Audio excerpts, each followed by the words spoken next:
Ils murmurent avec une crainte respectueuse qu'ils suivent la lionne. En 1176, la mort frappe à nouveau. Son frère Karama s'éteint, laissant un vide immense et un royaume vulnérable.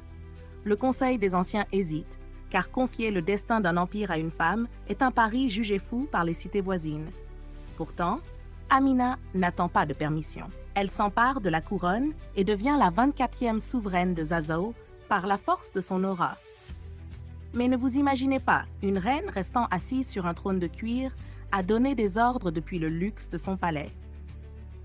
À peine 3 mois après son couronnement, elle convoque ses généraux et prononce une phrase restée gravée dans la légende. « Aiguisez vos armes, car nous allons faire de Zazzau le centre du monde. » Elle lance alors une campagne militaire qui va durer 34 ans.